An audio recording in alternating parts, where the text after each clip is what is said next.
Hi hello welcome to current TV news.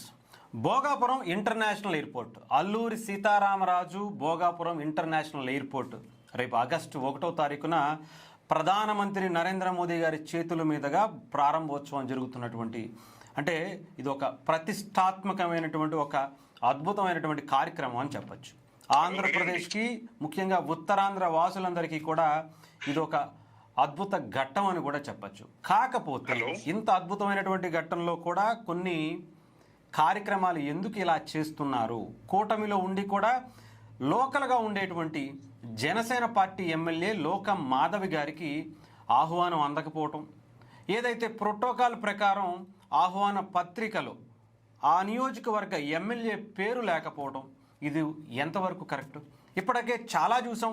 ఆంధ్రప్రదేశ్లో Janasena party సంబంధించినటువంటి నాయకులకి, అటు కార్పొరేషన్ చైర్మన్లకి, చాలామందికి ఇలాంటి పద్ధతులే, ఆఖరికి పవన్ కళ్యాణ్ గారికి కూడా ఈ అవమానాలు జరిగినటువంటి పరిస్థితి కనిపించింది. దీనికి కారణం ఎవరు? ఈరోజు ప్రధానమంత్రి గారి చేతుల మీదుగా జరగబోయేటువంటి ఈ కార్యక్రమానికి కూడా ఎందుకని లోకం మాధవ్ గారికి ఆహ్వానం అందట్లేదు? ఇప్పటి వరకు ఆవిడికి అఫీషియల్గా అందలేనటువంటి పరిస్థితి కనిపించింది. ఎక్కడా కూడా ప్రోటోకాల్ ప్రకారం ఉండేటువంటి ఆహ్వాన పత్రికలో ఆమె పేరు కూడా ఎక్కడ మెన్షన్ చేయనటువంటి పరిస్థితి. దీని మీద జనసేన పార్టీ శ్రేణులందరూ కూడా, అటు నెల్లిమర్ల నియోజకవర్గానికి సంబంధించిన వాళ్ళు కొంత అసంతృప్తితో ఉన్నారు. అలాగే మనతో పాటు ఫోన్ లైన్లో ఉన్నారు జనసేన పార్టీ నాయకులుగా ఉన్నటువంటి దాడిశెట్టి శ్రీను గారు. శ్రీను గారు నమస్తే అండి. శ్రీను గారు చెప్పండి, ఏంటండి అసలు, అంటే ఇంత అద్భుతమైనటువంటి కార్యక్రమం ప్రధానమంత్రి గారి చేతుల మీదుగా అటు పవన్ కళ్యాణ్ గారు, చంద్రబాబు నాయుడు గారు ముగ్గురు కలిసి, కూటమిలో ఉండేటువంటి 3 పార్టీలు కలిసి చాలా పండగగా జరుపుకునేటువంటి ఈ కార్యక్రమంలో ఇలా అవమానించటం జనసేన పార్టీకి సంబంధించినటువంటి లోకం మాధవ్ గారికి ఎలా చూస్తారు? ఇదైతే చాలా బాధాకరమైన విషయం అండి. మేమైతే దీన్ని తీసుకోలేకపోతున్నాం. ఒకవైపు ఇవాళ ఉత్తరాంధ్రకి తలమానికంగా మారబోతున్న ఈ అల్లూరి సీతారామరాజు ఇంటర్నేషనల్ ఎయిర్పోర్ట్ అంటే అంగరంగ వైభవంగా ప్రారంభానికి నోచుకుంటుంటే, దాన్ని ఒక విధంగా చాలా అంటే మీ అందరికి తెలిసే ఉంటది, ఉత్తరాంధ్ర అనగానే వలస కూలీలు, వెనుకబడిన ప్రాంతం, వెనుకబడిన జిల్లాలు. అంటే కరెక్ట్ గా మాట్లాడితే హైదరాబాద్ లాంటి ఏరియాలోను, విజయనగరం అని అంటే ఎక్కడ అంటే వైజాగ్ పక్కన ఒక వైజాగ్ 80 కిలోమీటర్లు 60 కిలోమీటర్ల దూరంలో ఉన్న ఒక ఏరియాగానే గుర్తింపబడింది ఇంతవరకు కూడా. అలాంటిది వాళ్ళ ఇంటర్నేషనల్ ఎయిర్పోర్ట్ వస్తున్నదని అంటే దేశమే చూస్తుంది మన వైపు. అలాంటిది దానికి మరి ముఖ్యంగా ఇలాంటి పండుగ వాతావరణంలో మేమైతే ప్రత్యేకంగా మా జనసేన నాయకులు కానీ, జనసేన శ్రేణులు కానీ చాలా అసంతృప్తిగా, చాలా బాధాకరంగా ఉన్నాం. అంటే బస్సులో బాధ పెట్టుకుని పని అయితే చేస్తున్నాం, పని ఏమీ చేయకుండా ఉండట్లేదు. కానీ మాదేంటంటే, ఏదైతే ఎమ్మెల్యే గారు, స్థానిక గౌరవ లోకం మాధవి గారు ఏదైతే మన సెంట్రల్ మినిస్టర్ గారు ఎప్పుడు వచ్చినా ఎక్కడున్నా పరిగెట్టుకుంటూ వెళ్ళి ఎయిర్పోర్ట్ పనులు ఎంతవరకు వస్తాయి, లేదంటే ఈవిడ కూడా వెళ్ళి ఎప్పటికప్పుడు విజిట్ చేసుకుంటా, దానికి సంబంధిత ఎక్స్ట్రా రూట్స్ మనం ఏం చేయొచ్చు, మనకి కనెక్టివిటీ రూట్స్ కూడా మరి ప్రత్యేకంగా మేడం గారు దృష్టి పెట్టుకుని కలెక్టర్ గారితో మాట్లాడుకుని ఎంత అంటే గ్రౌండ్ లెవెల్ స్థాయి నుంచి ప్రతి పని రివ్యూ చేసుకుంటూ, ఏదైతే మన పిఎం గారు కానీ, మన సీఎం గారు కానీ, డిప్యూటీ సీఎం గారు కానీ వాళ్ళు ఏదైతే దాన్ని ఇచ్చిన టైంలో ఫినిష్ చేయాలని మేడం గారు ఎంత ఫాలో అప్ చేసి ఇది వరకు చేస్తుంటే, ఇవాళ ఒక ఇన్విటేషన్ మీద లేదా స్టేజ్ ప్రోటోకాల్ మీద మేడం గారి పేరు లేకపోవడం అనేది చాలా బాధాకరం అండి. మరి ఇది ఏ విధమైన ప్రోటోకాల్ అనేది మాకైతే తెలియట్లేదు, కానీ అదైతే మేము జీర్ణించుకోలేకపోతున్నాం అండి. ఇదైతే చాలా చాలా బాధాకరం. అంటే లోకల్గా లోకం మాధవ్ గారి పనితీరు ఎలా, అంటే ఆమెని కావాలనే పక్కన పెడుతున్నారా, లేదంటే పని చెయ్యట్లేదు అని ఏమన్నా పక్కన పెడుతున్నారు అనుకోవచ్చా? సార్, పని చేయట్లేదు అనడానికి ఎవరికి రాదండి. ఎందుకంటే మీరు ఒక నియోజకవర్గ పరిస్థితులు ఇవాళ చూసినట్లయితే గత 40 సంవత్సరాలుగా 30 సంవత్సరాలుగా ఎన్నడూ చూడని అభివృద్ధి ఇవాళ మనం చూస్తా ఉన్నాం. ప్రత్యేకంగా నెల్లిమర్ల నియోజకవర్గంలో మీకు కొన్ని ఎగ్జాంపుల్స్ చెప్తాను నేను. ఏదైతే ఆర్ఎంపీ రోడ్లు కానీ, లేకపోతే పంచాయతీ శాఖ సంబంధించిన సీసీ రోడ్లు కానీ, 40 ఏళ్ళుగా ఇబ్బంది పడుతున్న ప్రజలు ఇవాళ హర్షం వ్యక్తం చేసే విధంగా ఉన్న ఎన్నో రోడ్లు. ఉదాహరణకి సింగవరం నుంచి ఏటోటి రోడ్డు కనెక్టివిటీ రోడ్డు కానీ, లేదా రామతీర్థం చుట్టూ గిరి ప్రదక్షిణ రోడ్డు ఏదైతే ఉన్నదో ఆ గిరి ప్రదక్షిణ రోడ్డు కానీ, లేదా మనకి ఇక్కడ డెంకాల మండలంలోనూ పోతవలస దగ్గర ఉన్న రోడ్డు కానీ, ఇవన్నీ చాలా చిన్న చిన్న ఎగ్జాంపుల్స్ అండి. ఒక అగ్నిమాపక కేంద్రం వచ్చింది మనకి వాళ్ళ. అలాగే భోగపురంలోను మార్కెట్ యార్డ్, మనం ఏదో కూరగాయల పని దగ్గర రోడ్లకి ఇబ్బంది అవుతుందని చెప్పి సపరేట్ గా ఒక మార్కెట్ యార్డ్ మనం మేడం గారు వచ్చిన తర్వాత కట్టుకున్నాం. ఇలా అభివృద్ధి పరంగా గానీ, సంక్షేమ పరంగా గానీ నిర్మల్ నియోజకవర్గం అయితే వాళ్ళ గతంలో మీరు ఎన్నడూ చూడని పని అయితే జరుగుతుంది.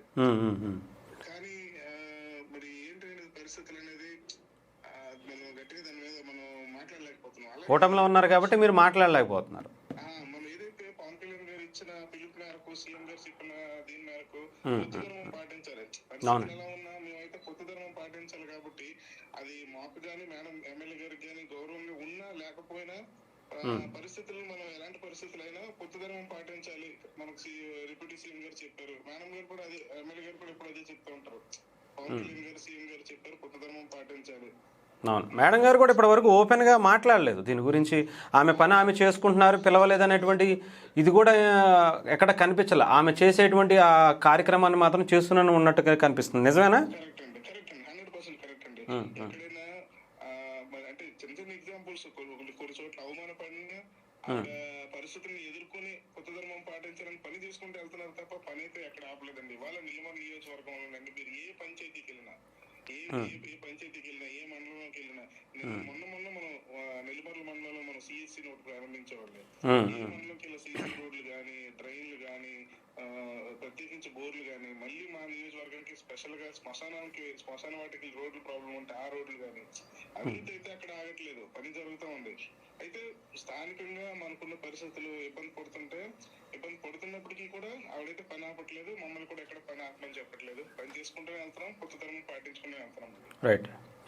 రైట్ అండి శ్రీను గారు, చెప్పండి ఈ సందర్భంగా శ్రీను గారు. ఏంటంటే మనకి అధికారులు కూడాను, అలాగనే మన ఎయిర్పోర్ట్ ఏదైతే ఉన్నదో ఎయిర్పోర్ట్ సంబంధిత అధికారులు, అవునండి, జిఎంఆర్ సంబంధించిన వాళ్ళు కూడా నేను ఒకటే రిక్వెస్ట్ చేస్తున్నానండి మీ ద్వారా. అంటే మేడం గారు మనసులో మాట కూడాను, ఏదైతే స్థానికంగా మనం ఎంతో మంది భూమి కోల్పోయిన రైతులు ఉన్నారు, స్థానికంగా ఎంతో మంది ప్రతిభావంతులైన పిల్లలు కూడా ఉన్నారు, చదువుకున్న వాళ్ళు కానీ, ఇంజనీరింగ్ చదువుకున్న వాళ్ళు కానీ, అలాంటిది వాళ్ళకి ఎయిర్పోర్ట్ పేరుకే మన ఎయిర్పోర్ట్ ఉన్నది కానీ మన వాళ్ళని కానీ లోకల్ ఎంప్లాయ్మెంట్ అయితే ప్రొవైడ్ చేయలేకపోతున్నాం. ఓకే ఇది కూడా మరి మేడం గారు ప్రయత్నాలు చేస్తున్నప్పటికీ మరి అక్కడి నుంచి అధికారుల దృష్టి కానీ, జిఎంఆర్ వాళ్ళ దృష్టి కానీ మనకైతే అది అట్లీస్ట్ ప్రతికూల స్పందన అయితే రావట్లేదు. ఇది కూడా ఒక విషయం అయితే చెప్పదలుచుకున్నానండి. రైట్ అండి, దీన్ని కూడా మాట్లాడదాం దీని గురించి కూడా. థ్యాంక్ యూ అండి శ్రీను గారు, థ్యాంక్ యూ. మరికొంతమంది ఇంకా జనసేన పార్టీకి సంబంధించినటువంటి నాయకులు కావచ్చు, మిగతా ఆ నియోజకవర్గ ప్రజానికం కూడా చాలామంది మనకి ఇప్పటికి మనతో పాటు మరొకళ్ళు జనసేన పార్టీకి సంబంధించినటువంటి నాయకురాలు బసి దుర్గా గారు ఫోన్ లైన్లో అందుబాటులో ఉన్నారు. ఆవిడని కూడా దీనికి సంబంధించి ఆవిడ ఏమనుకుంటున్నారో ఆవిడ అభిప్రాయాన్ని కూడా తెలుసుకునేటువంటి ప్రయత్నం చేద్దాం. మేడం నమస్తే, దుర్గా గారు. మేడం, మీ నియోజకవర్గానికి సంబంధించి ఒక అద్భుతమైనటువంటి ఘట్టానికి నాంది అంటే ప్రారంభోత్సవం కాబోతుంది, అల్లూరి సీతారామరాజు ఇంటర్నేషనల్ ఎయిర్పోర్ట్. దీనికి సంబంధించి జరుగుతున్నటువంటి వివాదం అంటే ఇంత అద్భుతంగా జరిగేటువంటి ఈ కార్యక్రమంలో ఒక చిన్న తప్పిదం, లోకం మాధవి గారు లోకల్గా ఉండేటువంటి స్థానిక ఎమ్మెల్యే గారిని ఆహ్వానించకపోవటాన్ని మీరు ఎలా చూస్తున్నారు madam?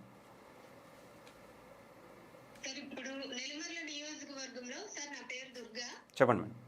Janasena party AMC vice chairman sir. Okay sir, ఇప్పుడు నెల్లిమర్ల కాన్స్టిట్యుయెన్సీలో జరుగుతున్న ఒక అద్భుతమైన వినూత్నమైన కార్యక్రమం ఏదైనా ఉందంటే అల్లూరి సీతారామరాజు గారు ఎయిర్పోర్ట్ ప్రారంభం సార్. అవునండి.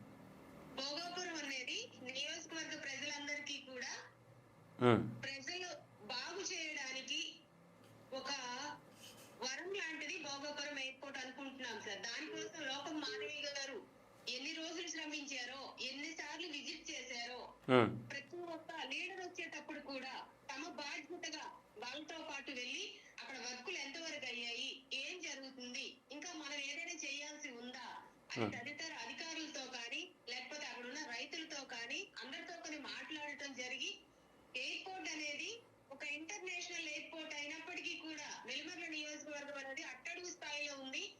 అటువంటి అట్టడుగు స్థాయిలో ఉన్న నెల్లిమర్ల నియోజకవర్గం అనేది ప్రజలందరికీ కూడా ఉపయోగపడుతుంది. ఒక 10 ఏళ్ల తరువాత అయిన నెల్లిమర్ల నియోజకవర్గాన్ని స్మార్ట్ సిటీలా మార్చాలన్న ధ్యేయంతో మా ఎమ్మెల్యే గారు లోకం మాధవి గారు పనిచేస్తున్నారు సార్. ఓకే, ఏంటి మేడం అంటే అలా పనిచేస్తున్న ఆవిడ్ని ఇలా ఆహ్వానించకపోవడం ఏంటి? ప్రధానమంత్రి చేతుల మీదుగా జరిగేటువంటి ఇంత బృహత్కర కార్యానికి సంబంధించి ఎందుకని ఆవిడని ఆహ్వానించలేకపోయారు? ఆహ్వానించలేకపోయారంటే ఒక విషయం సార్, పొత్తు అన్నది 3 పార్టీల ఉమ్మడిగా జరుగుతున్నప్పటికీ కూడా నెల్లిమర్ల నియోజకవర్గంలో రానున్న రోజుల్లో కూడా టీడీపీకి ఎక్కడ మనుగడ ఉండదని భయంతో సీటు కేటాయించిన క్షణం నుంచి ఈ అలా అవమానపరచడానికి బెస్ట్ ఎగ్జాంపుల్ నేను స్టార్టింగ్ డే చెప్తాను ఒకసారి సార్. చెప్పండి మేడం. సీట్ అనౌన్స్మెంట్ అయిన తర్వాత మ్మ్. మేమందరం కూడా ఒక సర్వసభ్య సమావేశంలో కూర్చునేటప్పుడు ఓకే. కోపట్రాల మండలానికి చెందిన ఒక టీడీపీ ప్రముఖ నాయకులు మ్మ్. ఒక మాట అన్నారు సార్, నాకు ఇప్పటికీ గుర్తుంది అది. ఓకే. అదేంటంటే లోకం మాధవి గారికి సీట్ ఇవ్వడం మా దురదృష్టకరం అని అతను అన్నారు. సీట్ అనౌన్స్ చేసిన 3 days కి సార్. ఓకే, ఎందుకని మేడం?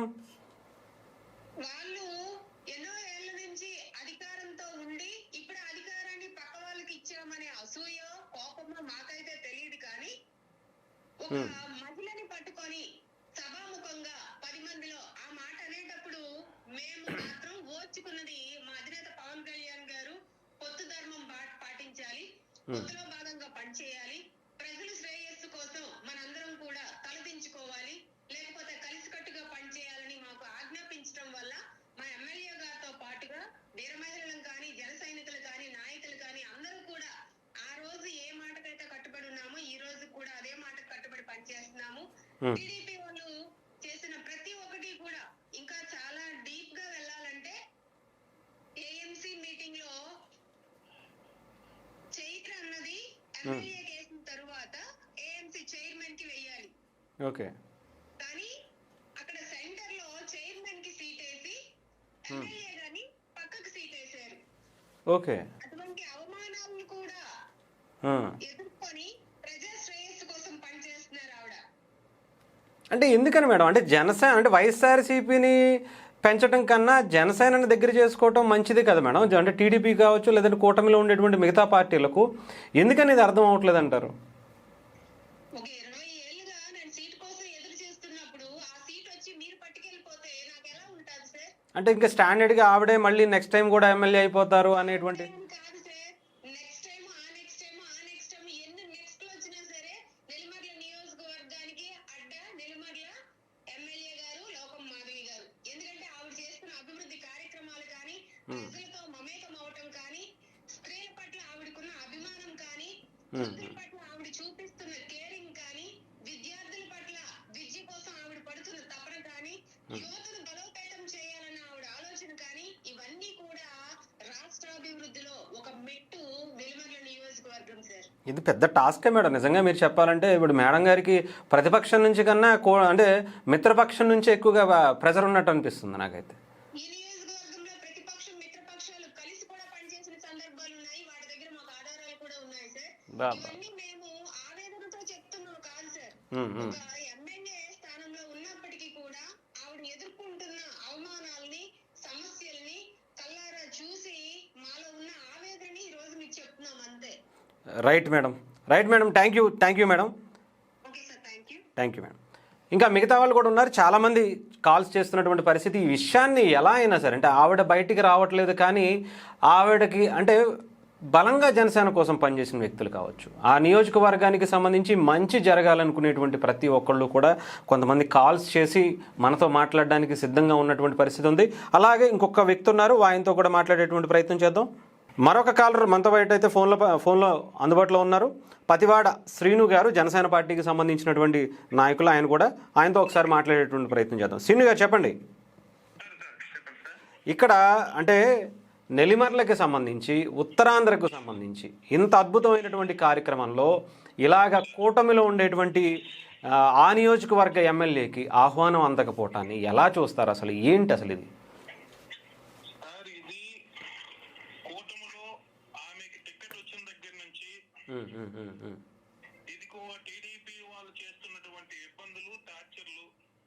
బాబా అంటే టీడీపీ అని డైరెక్ట్గా చెప్పదలుచుకున్నారా, లేదంటే లోకల్ నాయకులు అనుకోవచ్చా? ఓకే, అధిష్టానం కాదు.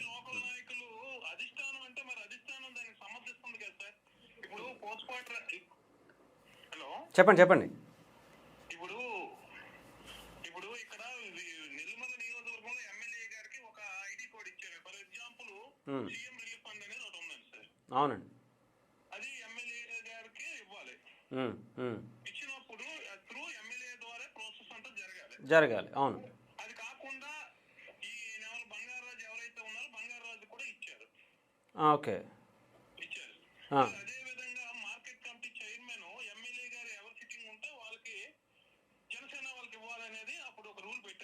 అవును. ఇస్తే తీరా అది ఇచ్చిన తర్వాత ఉమ్, టీడీపీ వాళ్ళ హెరాస్మెంట్ ఉమ్, చేయడం వల్ల అది కాస్త సైడ్ అయిపోయింది. అది టీడీపీ వాళ్ళకి ఇచ్చుకున్నారు. ఓకే. తర్వాత పిఎస్సిఎస్ సొసైటీలు ఉమ్, పర్వత సంఘాలు చైర్మన్లు కూడా ఉమ్, ఉమ్, షేర్లు అయితే ఇచ్చారో టీడీపీ వాళ్ళు అనుకున్న వాళ్ళందరికీ ఇచ్చారు. ఓకే. కానీ జనసేన తరపు నుంచి కావాల్సిన వాళ్ళకి ఇప్పటికి కూడా అది రిలీజ్ చేయలేదు ఆ చైర్మన్లు. ఓకే. ఓకే. పల్లా టీడీపీ అధ్యక్షులు పల్లా శ్రీనివాస్ గారికి, ఉమ్, అనిత ఇన్ఛార్జ్ మినిస్టర్ అనిత గారికి, ఉమ్, అలాగే జిల్లా మంత్రి శ్రీనివాస్ గారికి మేము కూడా పదే సార్లు చెప్పడం జరిగింది. చెప్పడం జరిగిందా? మీరు ఆల్రెడీ దీని ఈ ఇష్యూని తీసుకెళ్లారా ఇలా జరుగుతుందని? తీసుకెళ్ళాం సార్, వాళ్ళ నోటీస్ లో పెట్టాం. ఓకే, ఏమన్నారు? దీని మీద పెడితే ఇదిగో మాట్లాడుతున్నామంటే అలాగే అవదండి అన్నారు తప్ప అది ఇప్పుడు ఈ రోజుకి అపరిష్కృతంగా ఉంది. ఇది పరిష్కారం కాలేదు. అయ్యయ్యో, అంటే ఇది నిజంగా అంటే కూటమిలో ఇది మిత్రపక్షాలకు సంబంధించి అంటే ప్రతిపక్షం చేస్తే అది వేరు. జన సమీకరణ కావాలన్నా కార్యక్రమాలు చంద్రబాబు నాయుడు గారు పిలుపునిచ్చినటువంటి ప్రతి గవర్నమెంట్ పథకాలు ఎమ్మెల్యే గారు మాకు పిలుపునివ్వడం, ఆవిడతో మేము వెళ్ళి చేయటం తప్ప ఉమ్, ఉమ్, ఉమ్. ఇక్కడ ఎటువంటి కార్యక్రమాలు కూడా టీడీపీ సహకరించట్లేదు, జరగట్లేదు. ఇది ఒక ఫైర్ స్టేషన్కి సంబంధించింది కూడా ఏదో ఇష్యూ అయింది అప్పుడు కూడా. ఫైర్ స్టేషన్ కూడా సంబంధించి ఓపెనింగ్ పెడితే ఉమ్, ఆ ఓపెనింగ్ ని వాళ్ళు అప్పుడు అనిత గారిని పల్లా శ్రీనివాస్ ని మంత్రులని బాయ్కాట్ చేయించేసి అది ఓపెనింగ్ కానివ్వలేదు. ఆ దానికి అనిత గారిని రానివ్వలేదు. అంటే నియోజకవర్గానికి ఇప్పటి వరకు ఫైర్ స్టేషనే లేదని తెలిసింది. అది లోకమాధవ్ గారు వచ్చిన తర్వాత ఆమె అధికారుల దగ్గరికి 10 సార్లు తిరిగి తీసుకొచ్చారన్నారు. నిజమేనా అది కూడా? 100% సార్. ఆమె కృషి వల్ల ఈ రోజు శాంక్షన్ అయింది. దాన్ని కూడా క్యాన్సిల్ చేయించారు. దాన్ని కూడా క్యాన్సిల్ చేసేసి దాన్ని శంకుస్థాపన చేయకుండా చేస్తే ఉమ్, ప్రయాసపడి ఎవరు వస్తే వాళ్ళు వస్తారని చెప్పేసి ఆవిడ ఎమ్మెల్యే గారు ఇనిషియేట్ చేసి దాన్ని శంకుస్థాపన చేస్తే ఈ రోజు బిల్డింగ్ కూడా రెడీ అయిపోయింది. రెడీ టు బి ఓపెన్ అంటది. ఓకే. అంటే ఇంత ప్రెజర్లో కూడా అంటే ప్రతిపక్షాల నుంచి ఇంకొక పక్షాల నుంచి ఆపడం అంటే అది వేరు, కానీ అభివృద్ధిని అడ్డుకోవటమే కదా ఇది. నెల్లిమర్ల నియోజకవర్గంలో ప్రతిపక్షం అంటే తెలుగుదేశం అయిపోయింది సార్. మాకు వైసీపీ ఖాతాలు లేదు, వైసీపీని మేము పట్టించుకోం. ఉమ్, ఉమ్. ఏంటంటారు అసలు లోకం మాధవ్ గారి మీద ఎందుకని ఇంత విపక్ష ఎందుకు, ఇంత కక్ష ఎందుకని అంటారు టీడీపీకి సంబంధించిన ఆ లోకల్ నాయకత్వానికి? అంటే ఇక్కడ కాపు డామినేషన్ కాన్స్టిట్యూషన్ సార్ ఇది. ఉమ్, ఉమ్, ఉమ్. మొదటి నుంచి 1982 నుంచి కంటిన్యూస్ గా కాపులో గెలిచారు సార్ 8 times. ఓకే. ఉమ్, ఉమ్, ఉమ్. ఆ రోజు టీడీపీలో పద్మనాభ నారాయణ అవ్వచ్చు, జనసేన వైసీపీలో బల్కొండ అప్పలనాయుడు అవ్వచ్చు. ఉమ్, ఉమ్, ఉమ్. అలాంటి దగ్గర వీళ్ళు సఖ్యత లేక టీడీపీ క్యాడర్ లో సఖ్యత లేక ఉమ్. 10 మంది కొట్టుకొని నాకు కావాలి ఎమ్మెల్యే అని కొట్టుకొని వాళ్ళు రానివ్వకపోవడం వల్ల అదే విధంగా ఈ కూటమిల ఈక్వేషన్ లో మనకి టికెట్ వచ్చింది సార్ అది.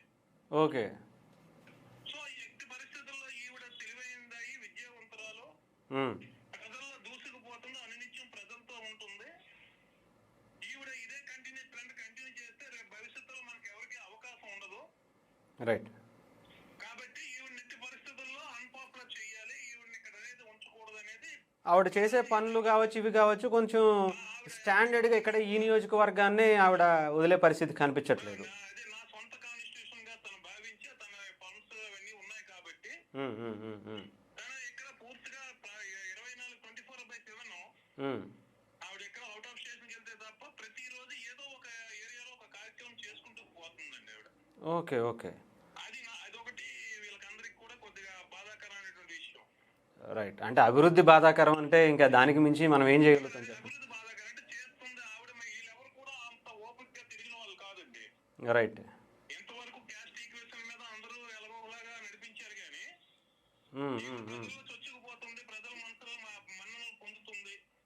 ఇది ఒక పెద్ద టాస్క్, అంటే నిజంగా పెద్ద టార్చర్ అనుభవిస్తున్నారు నాకు తెలిసి. ఆవిడ బయటికి చెప్పుకోవట్లేదు కానీ లోకం మాధవ్ గారు ఆయన ప్రతిపక్షాల నుంచి ఏం చేస్తారనే దానికన్నా మిత్రపక్షాల నుంచి ఏం చేయబోతున్నారని. ప్రతిపక్షంతో మాకు భయం లేదు, ఆ ప్రాబ్లం లేదు సార్. ఉమ్, ఉమ్, ఉమ్, ఉమ్. ఈ రోజు సమస్య అంటూ ఏర్పడింది, దానికి ఇబ్బంది అంటూ జరిగిందంటే కేవలం మిత్రపక్షమైన తెలుగుదేశం పార్టీ రైట్. వాళ్ళ తాలూకా ఇబ్బందుల వల్లే జరుగుతుంది సార్. రైట్ అండి. రైట్ శ్రీని గారు, థ్యాంక్ యూ అండి. Thank you.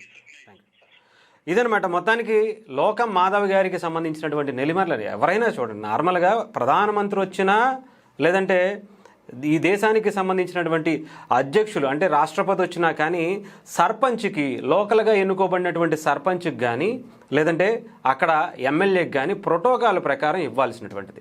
దీనికి నేనైతే కూడా ఎంక్వైరీ చేశాను. కంప్లీట్గా దాదాపు ఒక 10-20 మందితో మాట్లాడడం జరిగింది. అక్కడ ప్రతి ఒక్కళ్ళు కూడా ఆమె చేసేటువంటి కార్యక్రమాల గురించి కావచ్చు ఇవన్నీ చాలా గొప్పగా చెప్తున్నారు. అంతేకాదు అవన్నీ కూడా ఆమె ఎక్కడ బయటకు చెప్పుకోకుండా చాలా లోపలే దాచుకున్నాడు. పవన్ కళ్యాణ్ గారికి చెప్పే ప్రయత్నం చేశారా అంటే చెప్పామండి, కాకపోతే ఆయనకు ఉండేటువంటి బాధ్యత ఎంత ఉందో నాకు అంతే ఉంది. మిత్రపక్షంలో ఉండి నేను ఇలా బయటకు వచ్చి చెప్పడం కరెక్ట్ కాదు. నేను లోకేష్ గారికి చెప్పాను, లేదంటే చంద్రబాబు నాయుడు గారి దగ్గర వరకు తీసుకెళ్ళాం అనేటువంటి ఇది కూడా నేను విన్నాను. అయినా కూడా ఎక్కడా కూడా ఇలా ఇబ్బంది పెట్టడం, ఇబ్బంది చేయటం జనసేన పార్టీకి సంబంధించినటువంటి ఎమ్మెల్యేలు మొన్న కూడా మనం చూసాం. అటు తాడేపల్లిగూడెం బొలిశెట్టి శ్రీనివాస్ గారికి కావచ్చు, ఇంకా కొంతమంది ఎమ్మెల్యేల పరిస్థితి కూడా ఇలాగే ఉందనేటువంటి భావనలో చాలామంది ఉన్నారు. మాకు ప్రతిపక్షాల నుంచి అంటే ప్రతిపక్షంగా ఉండేటువంటి వైఎస్ఆర్సీపీ కన్నా ఇక్కడ టీడీపీ నుంచే చాలా ఇబ్బందులు ఎదుర్కొంటున్నామని చెప్పి చాలామంది మనకు ఇప్పటి వరకు మాట్లాడడం జరిగింది. ఇంకా లోకమాధవ్ గారి గురించి అయితే ప్రత్యేకంగా చెప్పాల్సినటువంటి పని లేదు. ఆవిడ మొదటి నుంచి కూడా ఇప్పటి వరకు అదే ఇబ్బందులు జరుగుతున్నాయి. ఈరోజు ఇంత ఉత్తరాంధ్ర ప్రజలందరూ కూడా ఇంకా నేను చెప్పాలంటే చాలా పండగగా చేసుకుంటున్నారు. వాళ్ళు కూడా ఈవెన్ దాంట్లో పార్టిసిపేట్ చేస్తున్నారు. లోకమాధవ్ గారు కూడా ప్రతి చోట కూడా ఆమె అనేక కార్యక్రమాల్లో పాల్గొంటున్నారు. ఇది చాలా పండగగా మనం చేసుకోవాల్సినటువంటి వాతావరణం ఉంది అని చెప్పి ఆమె దగ్గరుండి చేపిస్తున్నటువంటి పరిస్థితి కూడా కనిపిస్తుంది. బట్ ఆవిడకే ఇంతవరకు కలెక్టర్ గారు కానీ అఫీషియల్గా ఇన్విటేషన్ కూడా ఆవిడకి ఇవ్వలేదు. కనీసం ఆ ప్రోటోకాల్ ప్రకారం జిఎంఆర్కి సంబంధించినటువంటి ఏదైతే వాళ్ళు ఆహ్వాన పత్రిక ఇన్విటేషన్ కార్డులో కూడా ఆమె పేరును కూడా పెట్టలేదంటే ఆ జిల్లాకి సంబంధించినటువంటి ఎంపీల పేర్లు వేశారు, ఎమ్మెల్యేలు మిగతాకి సంబంధించినటువంటి మంత్రుల పేర్లు వేశారు. కానీ స్థానికంగా ఉన్నటువంటి జనసేన ఎమ్మెల్యే లోకమాధవ్ గారు ఎమ్మెల్యేగా అసలు ఎవరైనా టీడీపీ ఉన్నవాడిని ఇంకొకళ్ళు ఉన్నవాడిని ఎందుకని ఇలా అనేదే ఇప్పుడు ఆలోచించదగినటువంటి విషయం.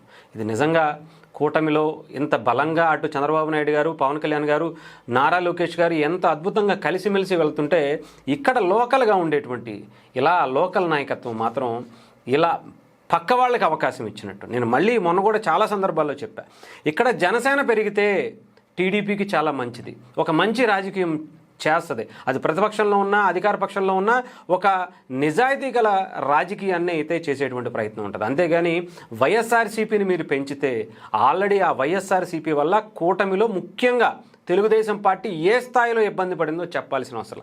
అలాంటి వైఎస్ఆర్సీపీని మీ ఇద్దరు ఇలా చేయటం వల్ల బలపరుస్తున్నటువంటి పరిస్థితి కనిపిస్తుంది. మరొకసారి ఆలోచించుకోవాలి. నారా లోకేష్ గారు, చంద్రబాబు నాయుడు గారు, పవన్ కళ్యాణ్ గారు మీరు ప్రత్యేకంగా వీటి మీద దృష్టి పెట్టాల్సినటువంటి అవసరం ఉంది. ఎంత బాధను దిగమింగుకొని చాలామంది ఎమ్మెల్యేలు ఇలాంటి పరిస్థితుల్లో ఉన్నారు. దయచేసి చాలా ఇలాంటి వాటి మీద కొంచెం ఒకసారి దృష్టి పెట్టండి. ఇవి పదే పదే దీన్ని రిపీట్ అవుతున్నటువంటి పరిస్థితి కనిపిస్తుంది. శ్రీకాకుళానికి సంబంధించినటువంటి అర్బన్ డెవలప్మెంట్ చైర్మన్గా ఉన్నటువంటి కొరకాని రవికుమార్ గారి పరిస్థితి కూడా అంతే. ఆయన ఎక్కడి నుంచో ఫండ్స్ తెచ్చి ఆయన సొంత డబ్బులు ఖర్చు పెట్టి అనేకమైనటువంటి కార్యక్రమాలు శ్రీకాకుళంలో చేస్తుంటే ఆయనకు కూడా ఇదే పరిస్థితి వచ్చింది. కార్పొరేషన్ చైర్మన్లకి ఆహ్వానం అందట్లా, ఆయన కనీసం ప్రోటోకాల్ ప్రకారం వాళ్ళ పేర్లు కూడా ఆ శిలాఫలకాల మీద ఉండట్లా, వాళ్ళను కూడా తీసేసి అసలు కనీసం ఆహ్వానం అందించడం పక్కన పెడితే కనీసం కూతవేటు దూరంలో ఉన్నా కూడా ఏదో ఒక రకంగా పిలుద్దాంలే అనేటువంటి ఒక మాట కూడా చెప్పకపోవటం అనేది నిజంగా ఇది ప్రజలు హర్షించరు. ప్రజలు ముఖ్యంగా చాలా ఇబ్బంది పడుతున్నారు. మీ వల్ల అభివృద్ధి కార్యక్రమాలు అడ్డుకోవటం అనేది చాలా దారుణమైనటువంటి పరిస్థితి. కొరకాని రవికుమార్ గారికి సంబంధించి ఎన్నో కార్యక్రమాలు చేస్తే కేంద్ర మంత్రిగా రామ్మోహన్ నాయుడు గారు కూడా అక్కడికి వచ్చి శంకుస్థాపనలు చేసి ప్రారంభోత్సవాలు చేశారు. కానీ దేంట్లో కూడా ఏ కార్యక్రమంలో కూడా స్థానికంగా ఆ అర్బన్ డెవలప్మెంట్ చైర్మన్గా ఉన్నటువంటి కొరకాని రవికుమార్ గారికి కూడా ఆయనకు కూడా అందలేదంటే ఆలోచించాలి. ఇలాంటివి చాలానే ఉన్నాయి, చెప్పుకుంటా పోతే చాలా ఉంటాయి. బట్ అవన్నీ కాదు, ఇక్కడ రాష్ట్రం ముఖ్యం, రాష్ట్ర అభివృద్ధి ముఖ్యం అనేది మరొకసారి అందరూ కూటమిలో ఉండేటువంటి 3 పార్టీలు ముఖ్యంగా చంద్రబాబు నాయుడు గారు, పవన్ కళ్యాణ్ గారు, నారా లోకేష్ గారు మీరు ఈ రాష్ట్రానికి ఎంత అవసరం అనేది రాష్ట్ర ప్రజలకు తెలుసు కాబట్టే మిమ్మల్ని ఈసారి అధికారంలోకి ఇచ్చారు. దాన్ని అనవసరంగా ఇలా లోకల్ రాజకీయాలతో చేసి మరొకసారి వేరే వాళ్ళకి అవకాశం ఇచ్చేటువంటి ప్రయత్నం మాత్రం చేయకండి.